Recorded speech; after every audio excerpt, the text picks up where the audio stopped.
Պապանի հարցը վերաբերում է այսօր տեղի ունեցող իրանա-իսրայելական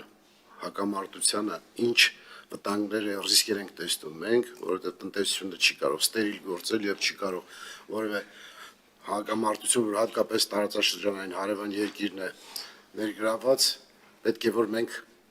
ռիսկերը հաշվարկենք, հասկանանք տնտեսության համար ինչ նախապատրաստական աշխատանքներ պետք է կատարենք, որպեսզի տնտեսվարողները դժվարություններ չունենան։ Եվ ձեր գնահատականը այլևս ռուս-ուկրաինական հակամարտության ընթացքը մեր տնտեսության վրա ինչ ազդեցություն ունեցավ, այս բանը ինչ ազդեցություն ունի։ Շնորհակալություն։ Շնորհակալ եմ պարոն Բագրատյան հարցի համար։ Իհարկե Հայաստանի Հանրապետության դիրքորոշումը քանիցս արտգործնախարարությունը հնչեցրել է եւ եւս մեկ անգամ չեմ վարանի կնշեմ, որ հույս ունենք, որ կհաստատվի շուտաբույտ խաղաղություն, որովհետեւ դա շատ կարեւոր տարածաշրջանային կայունությունը շատ կարեւոր է բոլոր երկրների, այդ թվում նաեւ Հայաստանի համար, եւ ցավոք սրտի պետք է արձանագրեմ, որ հակամարտության այս քանի օրերի ընթացքում բնականաբար որոշակի խնդիրներ մեր տնտեսվարողները արդեն իսկ ունեն, մի շարք բեռներ կան, որոնք որ հիմա բանդարաբաս նավահանգստում կանգնած են, դեռ դուրս չեն եկել, մի շարք բեռներ ճանապարհներին են կանգնած եւ բնականաբար եւ մենք արտահանման հետ կապված ունենք խնդիրներ եւ մեր ներմուծողները, որոնք Իրանից կամ Իրանի տարածքով այլ երկրներից ներմուծում են կատարում, ունեն այս պահին բազմաթիվ խնդիրներ, հասկանալի է, որ դրանք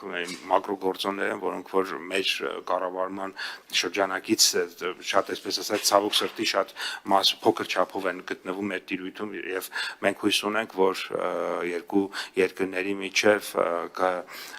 ուրեմն կավարտվի այս հակամարտությունը եւ կարողանանք բարեկամ Իրանի տարածքով շարունակենք ազատ առևտուր իրականացնել, ինչպես նախկինում տեղի ունեցել։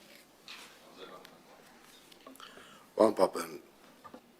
ինչ կարծիք եք, չեք մտածել, որ օրինակ օպերատիվ շտաբ տնտեսավարման հետ կապված օպերատիվ շտաբ ձևավորենք, որովհետեւ մենք չգիտենք դրա խորությունը եւ տևողությունը, բայց մեր համար շատ զգայուն է սահմանը, որպեսզի կոնկրետ պաշտոնյաներ հստակ իմանան, որ տնտեսվարողների հետ առնչվող խնդիրներ պետք է արագ լուծվեն, հնարավորինս այո, մեզնից կախված չի շատ հարցեր, բայց մենք կարող ենք տնտեսվարողներ խորհրդատվություն իրականացնել, ինչ-որ չափով ապահովագրություն ապահովել, ինչ-որ չափով, տեսեք, հիմա մենք խնդիր ունենք Վրաստանում գինեգործների հետ կապված եւ արդեն ամսից ավել 2 ամիս է մենք այդ բարդությունը ունենք եւ չենք կարողանում լուծել։ Իսկ եթե պատերազմական ավելի ծանր վիճակ լինի, ավելի բարդություններ կառաջանան։ Իսկ մեր խնդիրն է, որ տնտեսությանը ապահովենք հնարավորինս անվտանգ ընթացքով։ Այս իմաստով ինչպես է գնահատում։ Շնորհակալություն։ Շնորհակալ եմ, պարոն Բագրատյան, իրականում այդ հարցերը բոլոր մակարդակներում քննարկվում են։ Եվ քաղաքական, եւ տնտեսական, եւ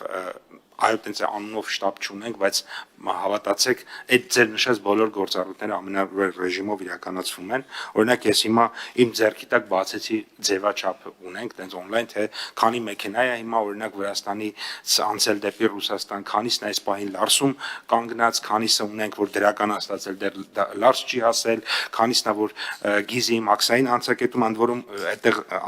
ամեն տվյալ կա ընդհանուր, ասենք Բեռնատարի համարանիշ 001 DD 37 օրինակ։ Այսինքն այս տվյալները նախարարությունը ՊԵԿ-ը շատ բոլոր տնտեսվարողների հետ ամենօրյա ռեժիմով կապի մեջ են, խոսում ենք անընդհատ, գիտենք, որ